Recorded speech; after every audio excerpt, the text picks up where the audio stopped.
Uno de los momentos fundamentales de la vida histórica de todo Estado es el momento que podremos denominar con Antonio Gramsci de la dirección estratégica, utilizando la distinción de Gramsci clásica entre grupo dominante y grupo dirigente estratégico, una de las ocasiones para corroborar si el gobernante en cuestión está ejerciendo el poder desde un punto de vista de dirigente estratégico o simplemente como grupo, como parte de un grupo, una camarilla dominante, son los informes presidenciales, los informes de gobierno. Hace unos días, hace unos días tuvo lugar el quinto informe de gobierno de Felipe Calderón.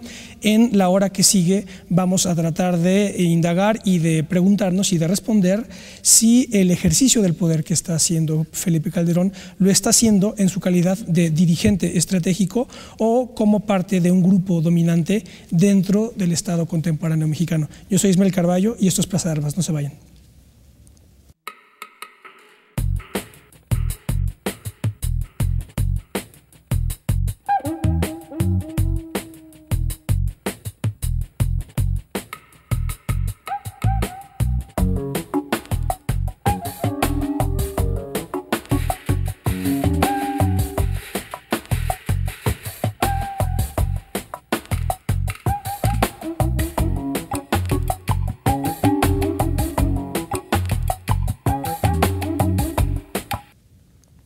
Hola, ¿cómo les va? Bienvenidos a Plaza de Armas, aquí por Capital 21. Les saluda Ismael Carballo. Estoy obligado a explicar brevemente, en unos minutos nada más, de qué consta Plaza de Armas. En primer lugar, decir que el nombre Plaza de Armas remite pues a la plaza central de la ciudad. Digamos que todas las ciudades hispanoamericanas tienen su plaza de armas y que históricamente se ha venido a constituir como el centro neurálgico, digamos, simbólico, militar, civil, religioso de la vida pública. De alguna manera podremos decir que la plaza de armas es la manera hispanoamericana de referirse o de recoger pues la tradición clásica del ágora griega o del foro romano, que es el centro político por excelencia. Eso por cuanto al nombre. Como estaba diseñado y funcionó durante años por internet, pues Plaza de Armas está pensado para todo el que habla español. Digamos, esa es un poco la referencia a las plazas de armas hispanoamericanas. Ahora, por cuanto a la escala y al contenido y los propósitos, pues evidentemente que este programa se ofrece dentro de la perspectiva periodística, digamos, dentro de la barra periodística de Capital 21, pero también tenemos el propósito de desbordar, no ya el ámbito periodístico, pero sí el ámbito coyuntural, de tal suerte que ustedes verán en todos los programas de Plaza de Armas el intento que haremos de llevar los temas tratados a sus planos de implicación filosófico, histórico e ideológico político, en el sentido de que no todo lo coyuntural es importante y hay muchas cuestiones que son orgánicas o estructurales que son decisivas, muchas veces más importante que lo que está todo el tiempo en la prensa. Esa más o menos es la escala desde la que vamos a realizar los programas. Si lo dijéramos gráficamente, podríamos decir que podremos poner en los ejes a la filosofía y en otro a la historia, y la resultante es la política. Así más o menos vamos a abordar las cuestiones. Consta de dos secciones Plaza de Armas, una de debate que se explica por sí mismo, serán mesas en las que el protagonista es un tema determinado y lo vamos a desmenuzar desde la escala que acabo de decir, y otra sección que la diseñamos en homenaje a José Revueltas, porque él así titula sus memorias, es la de las evocaciones requeridas. En este segundo formato, el protagonista es una figura. Si tenemos la fortuna de que viva, pues se le entrevista, tete a tete, digamos, y si ya no vive, pues se organiza una tertulia para evocar su figura. José Revueltas es una de nuestras grandes influencias intelectuales, ideológicas y literarias, así que por ello decidimos titular esta sección de entrevista como las evocaciones requeridas, que por cierto, el dato curioso, o no curioso, el dato histórico es que fueron requeridas por Enrique Ramírez y Ramírez, que fue su amigo del alma. Entonces ahí en las evocaciones cuenta que estas son unas evocaciones requeridas por Ramírez y Ramírez. Bueno, esto basta de introducciones y paso a presentar a nuestros invitados, así que tengo el gusto de saludar a doña Socorro Díaz. Hola, doña Socorro.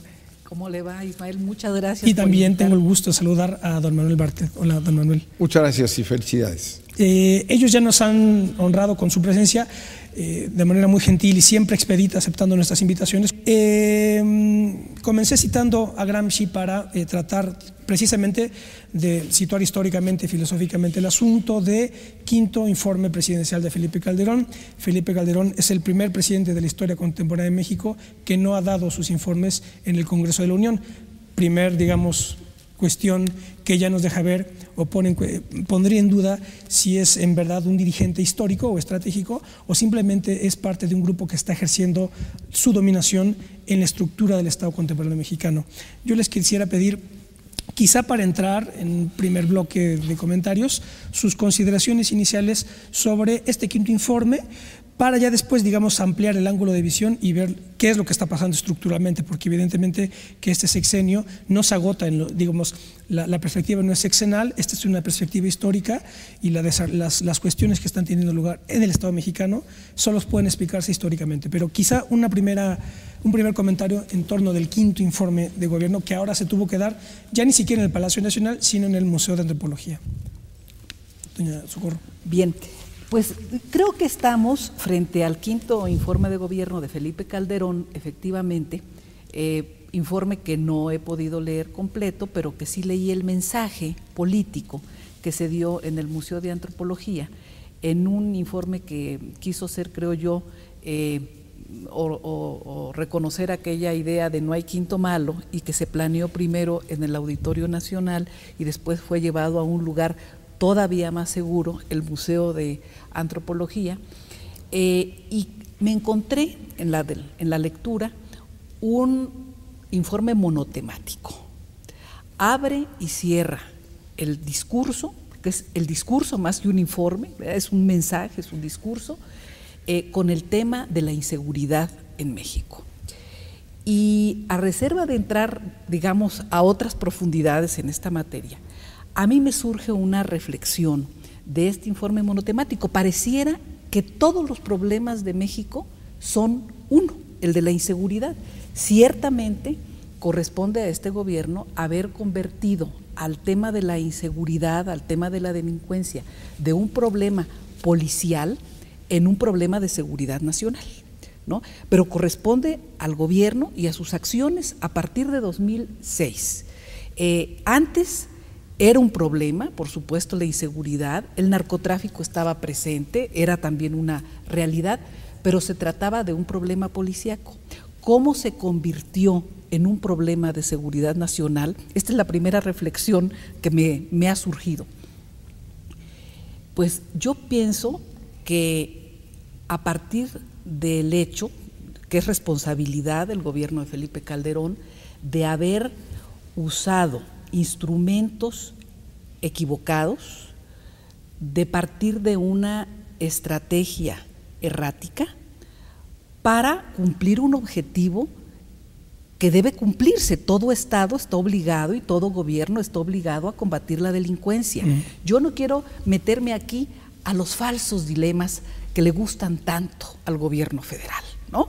Si no dices que estás conmigo y que todo estoy haciéndolo bien y demás, y que tienes que, si se te ocurre decir que las estrategias deben de ser revisadas y demás, entonces no eres buen mexicano, no eres una gente que está en favor de que se combata la delincuencia, etcétera. No, yo puedo decir esto, digamos, que es que ha seguido una estrategia equivocada, con instrumentos equivocados, porque por mí hablan los hechos. Entonces yo a mis hechos como funcionaria pública me remito.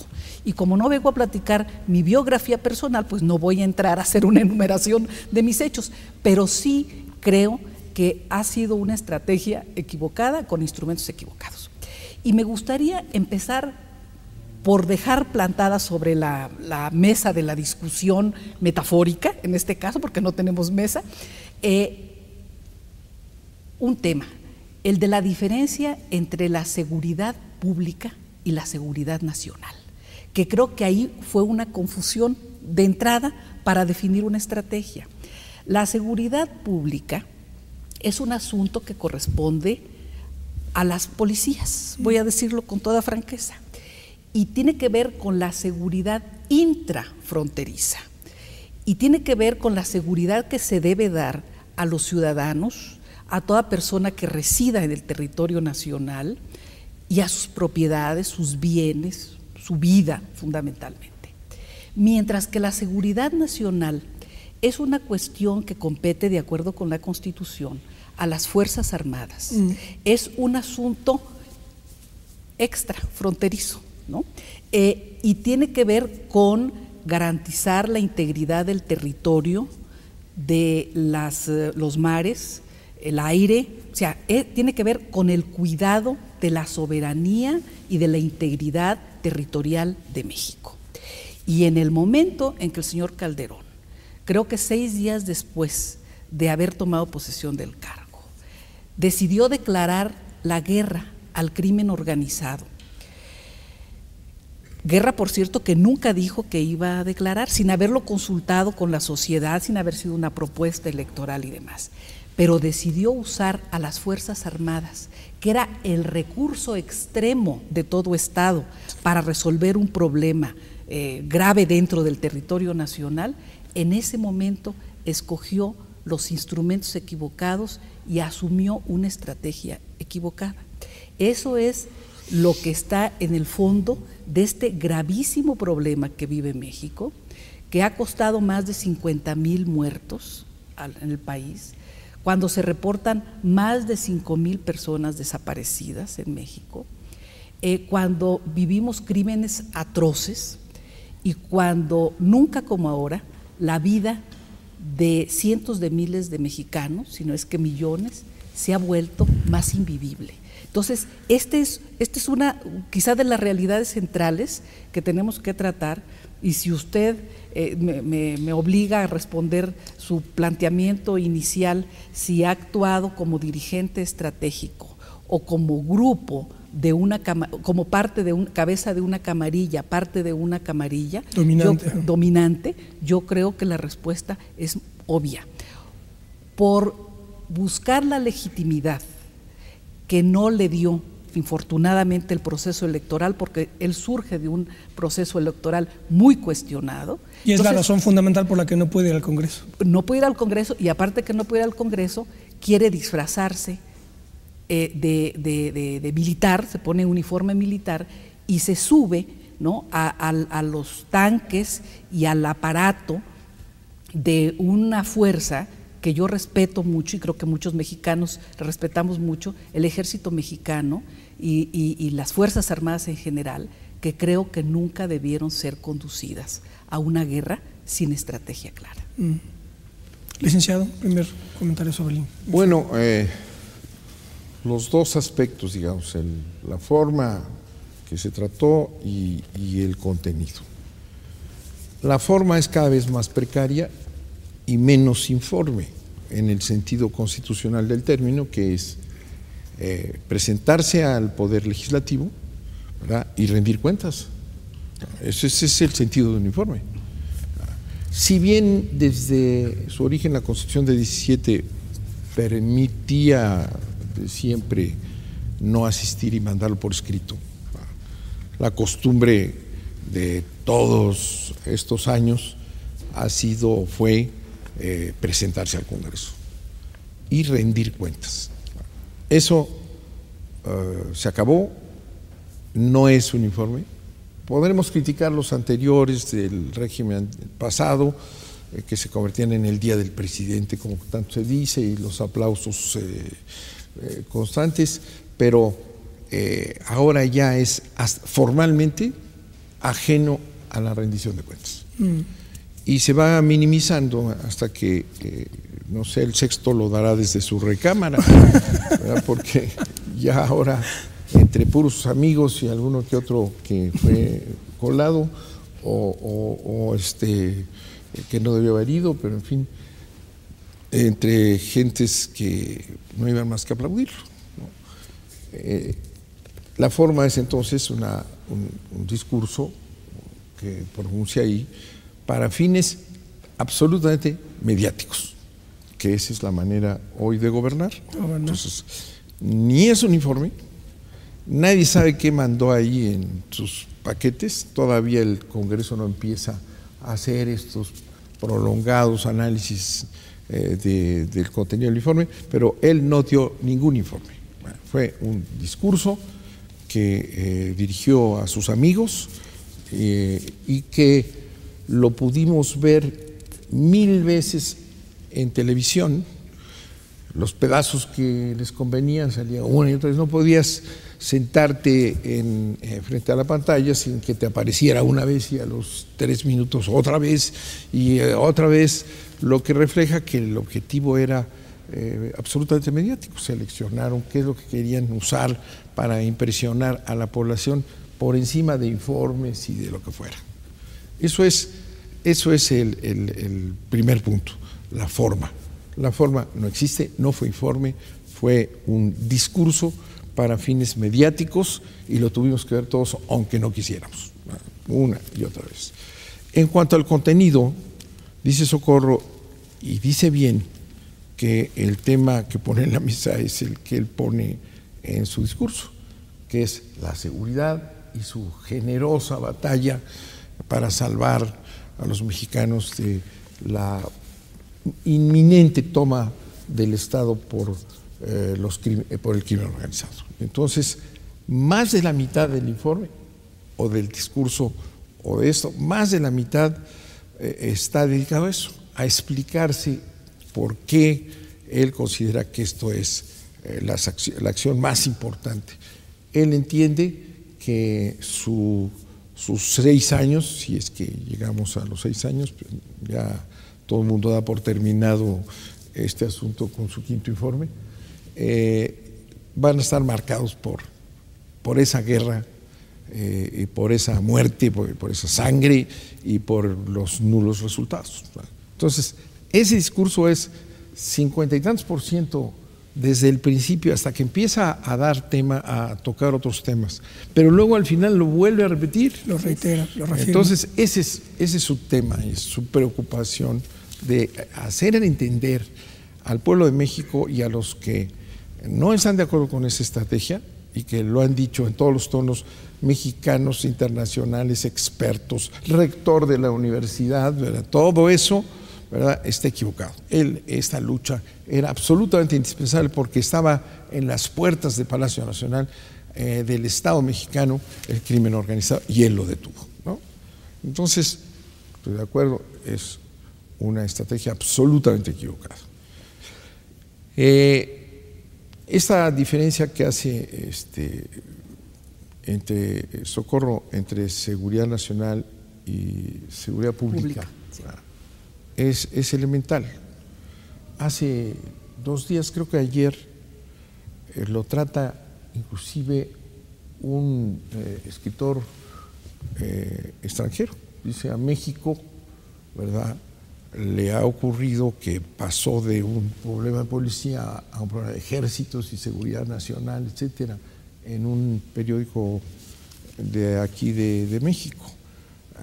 Y es por una confusión conceptual. Sí, ese es el tema, ese es el problema, es de fondo. Digamos, es una confusión conceptual que extraña a los expertos. Bueno, yo le añadiría un componente y yo creo que es definitorio, ¿verdad? Calderón inicia su periodo totalmente cuestionado. El propio Tribunal Electoral, ¿verdad?, al analizar la elección, va desglosando las violaciones, empezando por la del presidente Fox, que dice que estuvo a punto de acabar con la elección, la intervención de Fox. Luego lo reconoció él abiertamente porque es muy sincero y dijo que sí había cargado los dados públicamente. Me desquité, dijo. De ahí el desquite, sí. Entonces,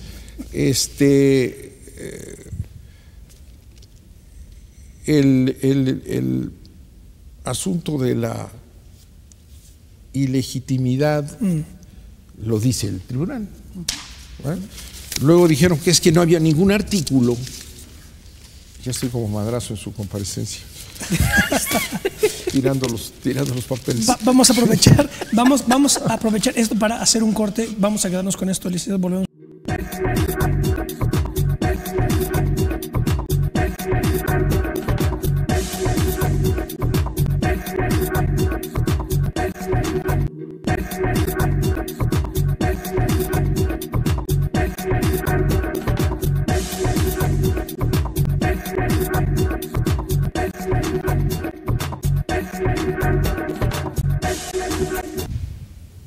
Bueno, ya estamos de vuelta, esto es Plaza de Armas. Voy a recordarles ahora nuestro correo electrónico, plazadearmasc21@gmail.com, para que tengan, si tienen interés en ponerse en contacto con nosotros, pues que lo hagan a través de este correo. Estamos conversando con Socorro Díaz y Manuel Bartlett sobre el motivo, es el quinto informe de gobierno de Felipe Calderón. Tratamos de analizarlo en una escala que nos permita ver cuáles son las contradicciones que están ya maduradas, digamos, y que están reflejándose en este informe de gobierno. Así que, bueno, nos quedamos con el licenciado Bartlett. Sí. Yo quería, a partir de lo que Socorro presentó en la diferenciación entre seguridad nacional y seguridad pública y este salto cualitativo que convierte esta lucha contra la criminalidad, que es consustancial en cualquier sociedad, en un tema toral, absoluto, que cubre todo lo demás. Hay un elemento, además de esa confusión, que es muy importante. Decíamos, uno, la ilegitimidad de su mandato, que supuestamente con todo y todo ganó por 200,000 votos en una elección nacional en un país de 110 millones. El otro elemento es nuestro vecino del norte, que está metido en esto hasta el cuello.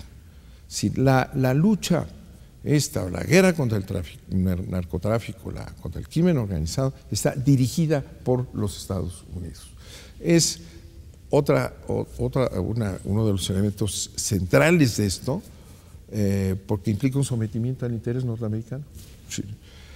Esto aparece en documentos americanos, podemos verlo ahora con la navegación en la nube y en el internet. Te puedes meter hasta el Departamento de Estado, sí, hasta el Departamento de Defensa, y lo han dicho ellos, ¿verdad? La lucha para que haya menos consumo de droga en los Estados Unidos, que ese es todo el asunto. El enorme consumo de droga en los Estados Unidos, de la población norteamericana, es hacer la batalla fuera de Estados Unidos. Entonces, como la entrada a ese suculento mercado es a través de México, entonces ellos dicen, vamos a dar la batalla ahí. Y entonces su guerra, la guerra de los Estados Unidos para limitar en lo posible, hasta donde se pueda, la llegada de droga del mundo entero a través de México, pues vamos a librar esa batalla en México. Y de ahí el ejército, la marina, la determinación de Calderón, obviamente empujado, de llevar esta batalla, que es la guerra de ellos, para que aquí estén los muertos, para que aquí esté el problema grave de rompimiento de la estructura social, de violencia, de inseguridad, ¿verdad? Y además nos venden las armas, ¿verdad? Si nosotros analizamos el resultado económico, financiero y social de esa conversión de que hablaba Socorro en una guerra, ¿verdad? Esa guerra se hace con armas que nos venden ellos, ¿verdad? Que es el principal vendedor de armas en el mundo, que la disfrazan con el plan Mérida, porque nos dan 4 cachivaches viejos, algunos helicópteros, alguno nuevo que nos enseñan y luego no lo vamos a ver, yo creo que se lo vuelven a llevar, que hay que pagarles, ¿verdad? Pero eso que aportan, que nunca llega completo y que le permite que la Cámara del Congreso de los Estados Unidos se meta en los asuntos mexicanos para ver si estamos gastando bien los 4 pepinos que mandan de allá, una interferencia abierta política. Pero el dinero del presupuesto que se ha trasladado a esta guerra es inmenso. Decían, en los últimos 2 años, algo así, ha triplicado la defensa su presupuesto, ¿verdad? Y la Marina también, y ahora necesitan cada vez más cañones, más camiones, más aparato bélico de gran poder, ¿verdad? Se lo quitas a educación, se lo quitas a salud, a infraestructura, a todo lo demás, y nos estamos convirtiendo como en las repúblicas bananeras, donde toda la institución que valía era el ejército, militarizado el país, ¿verdad?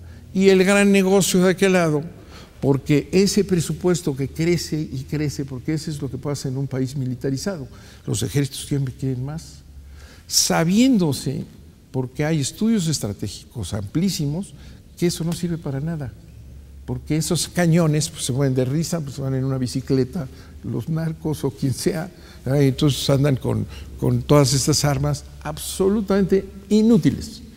El ejército no tiene capacidad para combatir ese tipo de delincuencia, ¿verdad? Y llevan 5 años creando una policía y dicen todavía hoy en ese informe que no están preparadas las policías. Pues ¿cuándo van a estar?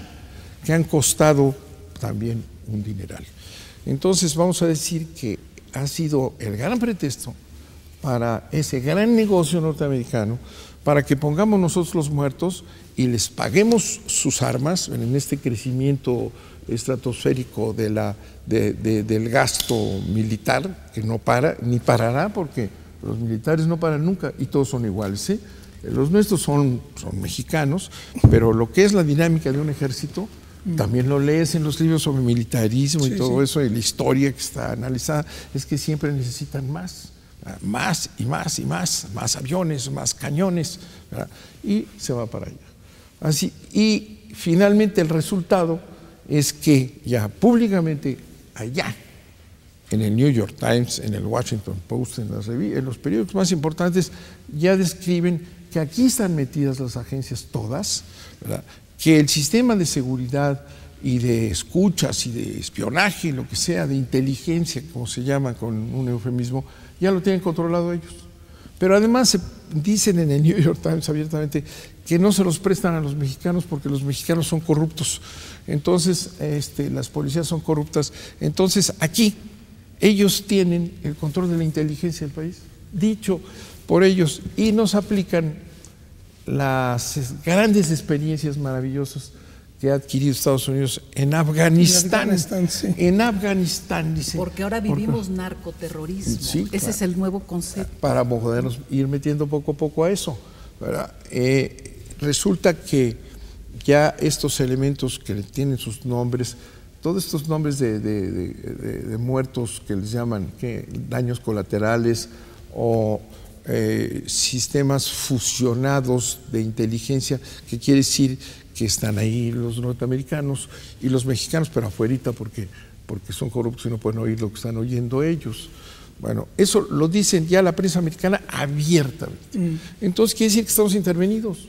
Entonces Calderón, ¿verdad?, lo que ha hecho con esta locura de guerra, ¿verdad?, que lo tiene tan obsesionado que es la esencia de su discurso ante sus amigos, ¿verdad?, que sigue y sigue y sigue en esto porque ese es su único sostén, ¿no? Entonces es una guerra equivocada, con los instrumentos equivocados, con un desgaste económico, social brutal, y ha permitido que este país esté ya hoy intervenido por las fuerzas de los Estados Unidos. Entonces ese es el tema, y si hablamos del informe, que no lo es, ¿verdad?, pues dice bien Socorro, pues este es el tema, porque es la totalidad. De ahí tendríamos que entrar a lo que queda del mensaje de todo lo demás, que es minoritario. El riesgo es que con esta, como veo, con esta, digamos, no se trata necesariamente, me parece, de una desarticulación del Estado, sino de remueve y rearticula los poderes del Estado y les da nuevos equilibrios, porque por ejemplo, desestima completamente ya el poder legislativo, ya no, sus informes ya no son en las cámaras. Que no rinde cuentas. No rinde cuentas, pero fortalece al ejército y le da un nuevo protagonismo, militarizando el país y dándole centralidad al ejército como un poder del Estado fundamental, incorporado a una estrategia geopolítica de intervención y de control de seguridad de Estados Unidos, y además no con riesgos tremendos y de largo plazo además, ¿no? Bueno, yo digo que de corto plazo, estamos viviendo claro, los problemas. No, ya, pero desarticularlos después es que también ese es el problema. Si se trata de, primero podemos a lo mejor frenar si es que se puede, ¿verdad? Y es que si la gente quiere hacerlo, pero luego rearticularlo, ese es el asunto. Mire, si el problema con el ejército, siempre lo hemos dicho, no es sacarlo a las calles, es regresarlo a los cuarteles indemne, o sea, con el mismo decoro y respetabilidad con los que salieron o los que salió de los cuarteles. Se han cometido muchos abusos contra derechos humanos, y yo creo que México en el curso de los próximos años va a vivir situaciones inéditas ante tribunales internacionales de derechos humanos después de lo que ha ocurrido en estos años. Pero sin duda yo no puedo agregar más de lo que ha dicho Manuel, porque ha hablado con una enorme verdad. Y yo creo que en el fondo de esta guerra declarada por Calderón, y que no cesará hasta que él se vaya, ¿no? Y entre un gobierno, claro, ¿no? Y entre un gobierno de nuevo tipo, un gobierno de corte progresista a dirigir el destino de México, no cesará esto. A mí me parece incluso, y lo digo con respeto, una pérdida de tiempo y hasta una actitud obsequiosa y necesaria de los dirigentes de la UNAM de haber ido a buscar a Calderón para entregarle una propuesta, un acuerdo. Pues ¿qué les contestó? Acuerdos tengo mejores, los que no tengo es gente con los cuales poderlos cumplir y ejecutar. O sea, creo que no quedó bien parada en términos de su dignidad histórica la universidad con este tipo de encuentros. Él va a seguir por ese camino para los efectos de una reconstrucción del tejido social y del respeto internacional de México. Es un caso perdido. Yo lo digo con la mayor franqueza y también creo que con la mayor objetividad.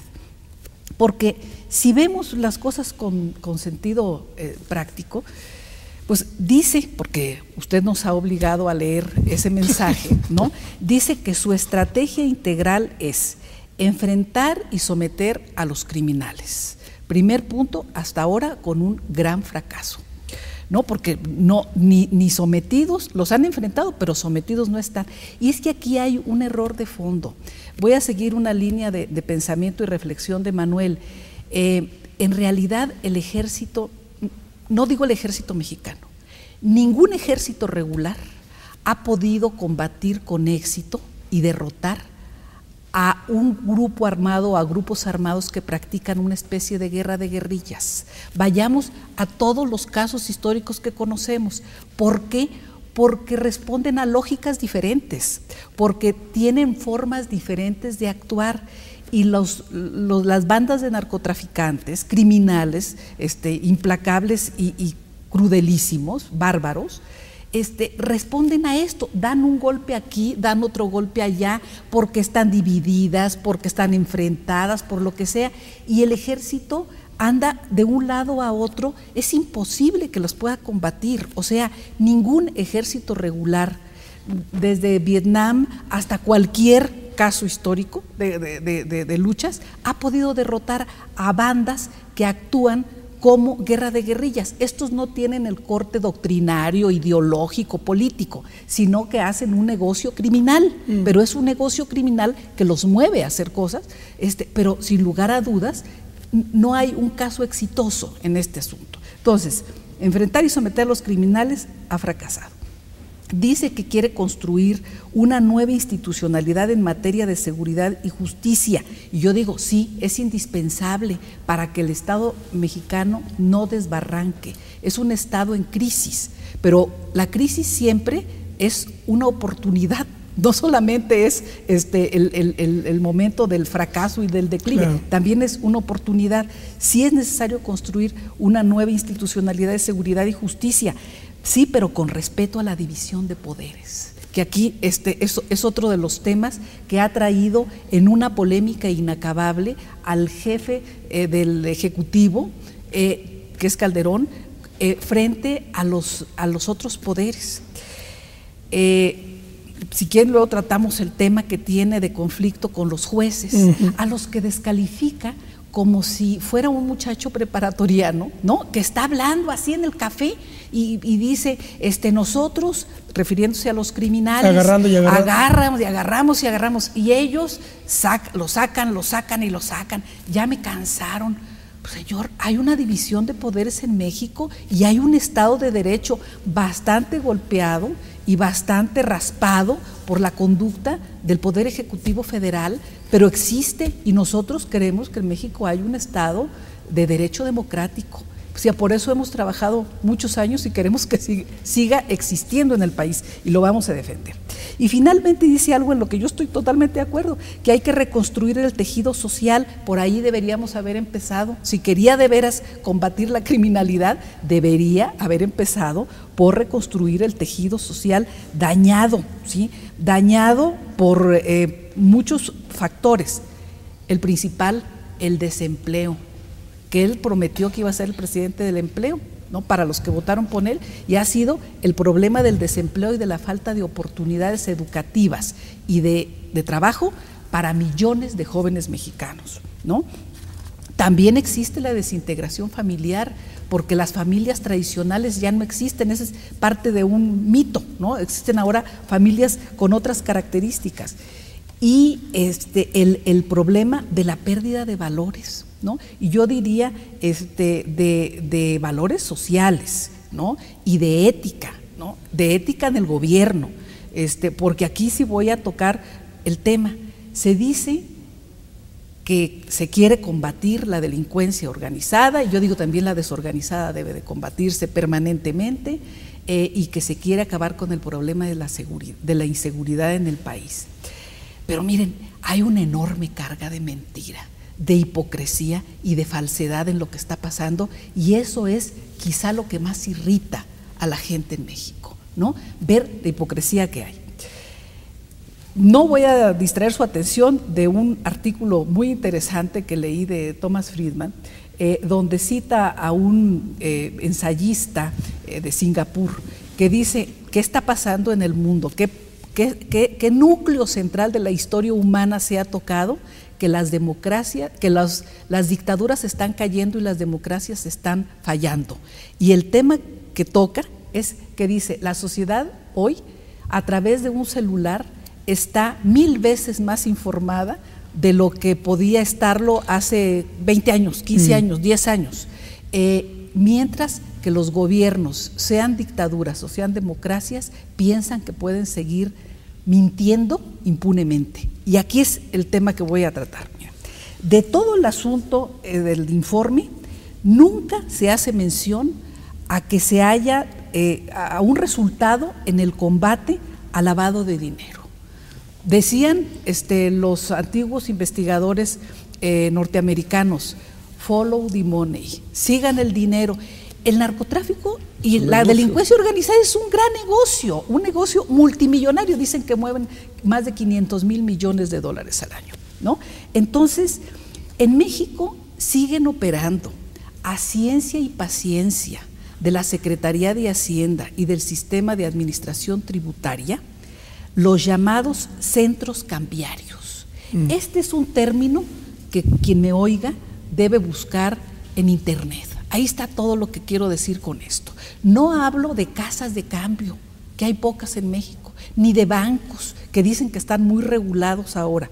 Hablo de centros cambiarios que en el país operan más de 7,000 y operan en cualquier parte. Operan en las misceláneas, las cervecerías, las refresquerías, las tiendas tienditas, centros donde venden aparatos electrónicos, etcétera, etcétera. Y allí es donde muy presumiblemente se hace un lavado de dinero en cantidades fantásticas. Pero con esas no se mete nunca. Recientemente leí que el ejército cerró solo en el mercado municipal de Culiacán 35 centros cambiarios. Los mismos que pasando 2 meses ya están funcionando de nuevo, porque no hay ninguna regla. Bueno, no hay ni siquiera un directorio, ¿no? Que haya hecho el gobierno federal para hacer esto. Algún día se le preguntó al secretario de Hacienda y aspirante a la presidencia de la República, Ernesto Cordero, sí, el de los 6,000 pesos, se le preguntó, oiga, ¿y cuándo van a regular los centros cambiarios? Y dijo, no, eso no es necesario porque ellos, pues con la regulación que hay ahora ya en los bancos, algún día van a entregar dinero y ahí será el momento. El filtro. Pero luego ya veremos que no hay manera de controlarlos por esa vía. Vamos a hacer un corte más. No se vayan, estamos desmenuzando el quinto informe de gobierno de Felipe Calderón. Ya volvemos.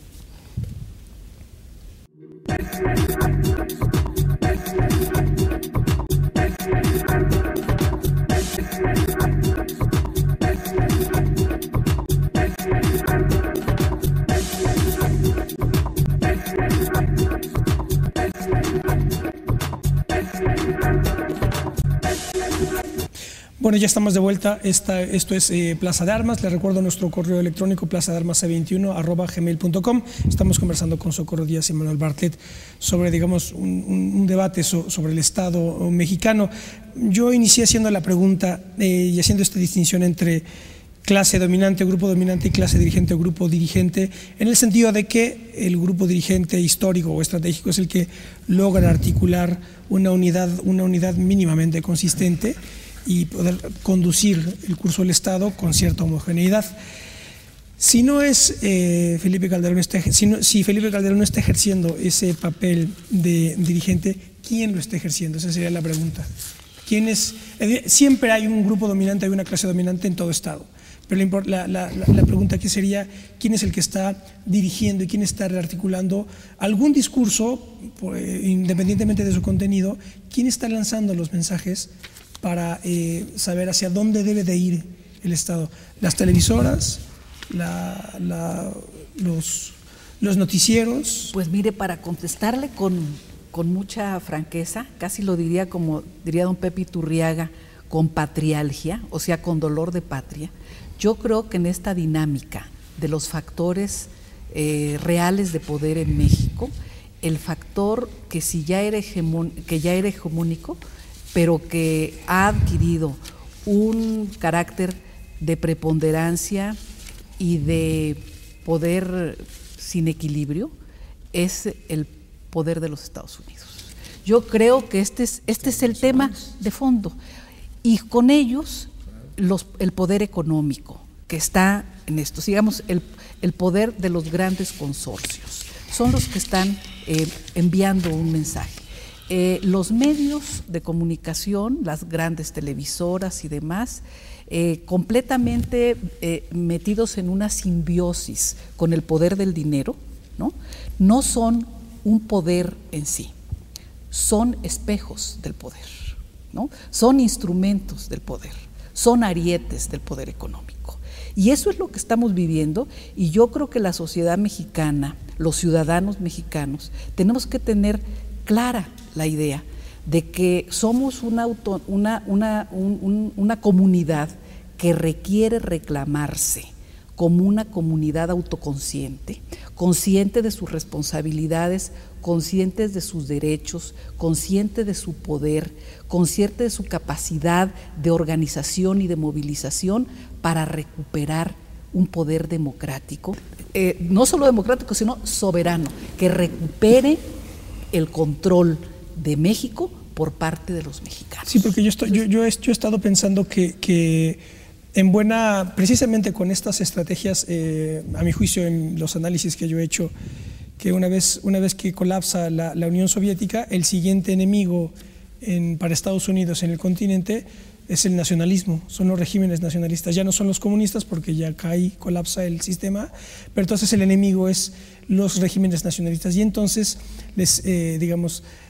crean estas ideas de que los regímenes nacionalistas son populistas, son autoritarios y son corruptos y hay que cambiarlos. Y entonces, a mi juicio, el dispositivo que desplazan es el de la transición democrática. Te dicen, hay que transitar a la democracia, hay que sacar esos partidos que llevan 70 años o lo que sea en el poder, y entonces hay que transitar a la democracia. Pero yo creo ahora que desde muchas posiciones, incluso críticas con este gobierno, están sosteniendo que lo que hay que hacer ahora es, ya más o menos se llegó a la democracia y ahora hay que profundizarla o hacerla más auténtica. Y yo creo que no. A mi juicio, yo creo que habría que deslizar otra idea, que es la de patriotismo. A mi juicio ya no es tanto pelear por la verdadera democracia, sino volver a los principios patrióticos desde mi punto de vista y de soberanía. Más que democracia, porque es decir, cuando te dice, porque ahora, y es que además es muy sutil el ejercicio, porque tú si criticas a la democracia estás perdido. he perdido. En ningún lugar alguien puede criticar la democracia, porque te dicen, eres Fidel Castro, eres Chávez, eres estalinista, eres un autoritario. Pero lo que estamos viendo, como el artículo que mencionaba doña Socorro, que dice, claro, las democracias no fallan y además mienten tanto como las dictaduras, ¿verdad? Entonces el asunto es, cuando a mí me dicen, ¿tú eres demócrata? Pues yo no lo sé, yo soy patriota fundamentalmente, y por patriotismo puedo defender la democracia, pero también puedo hacer cosas en contra de la democracia cuando esté en riesgo la nación, la soberanía o la patria, ¿no? Claro. Tú necesitas, y tienes toda la razón, lo decía ahorita Socorro, democracia, soberanía, o democracia social, democracia así nada más, es una falsedad, pero ya quedó claro, los grandes poderes económicos y el mandato de la política neoliberal está presente en México, son los que mandan, los que están allá atrás. Mira, en medio de todo este galimatías, ¿verdad?, el presidente dice una enorme cantidad de mentiras. Bueno, no muchas, porque eso está muy reducido su campo sobre las políticas. Hoy leía yo un artículo muy sencillo en un periódico que hace análisis y compara lo que él dice en esa plática, ¿verdad? Y los datos que da, ¿verdad?, el propio censo y el Coneval, que habla de eso. Y entonces dice, cobertura universal de salud, mentira. El Coneval dice que no es cierto, este sistema, que es una simulación del Seguro Popular, que es con los mismos hospitales retacan de gente, dice, el sistema, la cobertura universal es falsa, con datos propios del Coneval. El derecho a la alimentación, y que han avanzado y todo, falso. Los mismos datos te dan que hay millones de mexicanos que no tienen para comer, y que creció en 4,5 millones la pobreza el año pasado. El otro, infraestructura, dice, usa una cifra histórica, dice, sin precedente alguno, porque además se da unos ditirambos, todo es sin precedente. La infraestructura, dice, no han hecho nada, una parte importante de la obra lo han hecho privados. Y luego dice, la única inversión en infraestructura es la línea 12 del metro, punto. Competitividad, bueno, o sea, toda vacilada. Y la cuestión fiscal y económica no la vuelve a tocar. Entonces, sus datos son falsos. Si se sentó esta señora a ver el censo, los datos del Coneval, que es la institución para medir pobreza en el país, y desigualdad, y tú dices, bueno, pues el señor que es el jefe de esas instituciones, pues dice mentiras, y aquí están los datos, mentiras. Nada más que es difícil que eso se divulgue mucho, porque está el otro sistema de grandes controles de la información, o sea, la desinformación. Y luego por ahí vamos a ver quién manda en este conjunto de mentiras. Dice, debe seguir México por la ruta de la competitividad, de la libertad económica, o bien debe volver a formas anteriores, no, dice, y debemos evitar la exacerbada intervención del Estado y el gobierno en la economía. Yo creo que la respuesta es clara. México debe seguir adelante con una economía de mercado abierta, competitiva, generadora de empleos. Bueno, ahí está el mandato, el hombre que ha acabado con los empleos. Pero ahí está el mensaje, dice, tuvo que meter la instrucción que tiene. Este es el modelo que tiene a la mitad del país en la pobreza, a una parte importante en pobreza extrema, que no logra alimentarse, que carece de empleos, y todo eso, como lo dice Socorro, ¿verdad? Si los jóvenes por millones no tienen empleo, ¿verdad?, no tienen nada, no tienen destino, pues son la carne de cañón de todos, de los cárteles y de los sicarios y de todo esto, ¿no? Así es que eso es lo que esperamos. La continuación, que lo dice aquí con todas sus letras, después de decir todas estas mentiras, que sus propias cifras lo descubren, sus propias cifras, claro, pero no le importa. Claro. Ahora, yo quisiera tocar muy rápidamente. Sí, porque nos queda creo que un minuto. Bueno, simplemente, el tema que viene es una carga propagandística en contra del Congreso. Se ha dado en estos días en contra del Poder Judicial, diciéndole, reclamándole sí, que no se ajuste a lo que la Procuraduría quiere que se ajuste o lo que él quiere, que la justicia se haga como él quiere. Pero ahora viene el tema del Congreso. Yo creo que el Congreso no tiene más de que 2 tareas que realizar. Una, aprobar la ley de ingresos y el presupuesto de egresos de la Federación, y 2, aprobar los nuevos consejeros del IFE para que la institución que va a analizar las elecciones y organizar las elecciones del 2012 esté completo, ¿no? De ahí en fuera todo me parece una pérdida de tiempo. Y las exigencias que el señor Calderón le plantea a las cámaras para que hagan una serie de reformas son pues verdaderamente desorbitadas, desproporcionadas. Con un gobierno honrado, veraz y con funcionarios que sean capaces de dar la cara y ver los problemas, se resuelven todos los problemas que quiere resolver por la vía de reformas legales. Se resolverán, ¿verdad? Porque se resolverán. Ya vamos a perder la esperanza, ¿no? Así es, se resolverán. Les agradezco muchísimo, se nos fue el tiempo. Pónganse en contacto con nosotros, plazadearmas21@gmail.com, y nos vemos la próxima. Hasta pronto. Sí, claro.